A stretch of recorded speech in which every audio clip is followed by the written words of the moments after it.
तारीख दिन भोट हवा को जाऊँ प्राय सब अरेंजमेंट जिला प्रशासन तरफ सीआई इंस्ट्रक्शन और सीओ इंस्ट्रक्शन हिसाब से कार्यकारी कर 1923 टी बूथ रे मतदान करेंगे अराउंड 19 लाख वोटर्स मैंने अच्छा खोर्धा जिले में से आमर क्रिटिकल और वल्नरेबल पोलिंग स्टेशन आइडेंटिफाई होती सीएपीएफ और नॉन सीएपीएफ मेजर्स आमर प्राय 525 टी सखी बूथ और गोटे पार्लियामेंट्री गोटे असेंबली कन्स्टिट्यूएंसी 112 असेंबली कन्स्टिट्यूएंसी पूरा सखी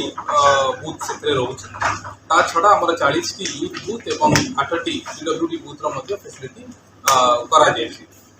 डिस्पर्सल आमर 2 दिन जाक हम 23 और 24 तारीख ईवीएम स्ट्रंग रूम आमर 3 लोकेशन रे और काउंटिंग सेंटर 3 लोकेशन रे करा आम आशा करूँ जे वोटर्स एथर टर्नआउट जोड़ा अच्छी से वृद्धि हम एवं ईसीआई जो इम्पोर्टेंट एप्स गुड़ा रही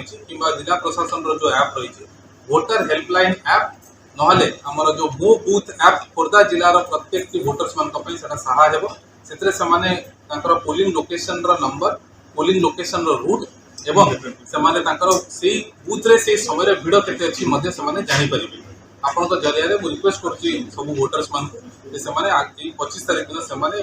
परिवार जो वोटर्स मैंने अच्छा कि बंधु मैंने समस्त को नहीं मतदान केन्द्र को जाकर वोट डेफिनेटली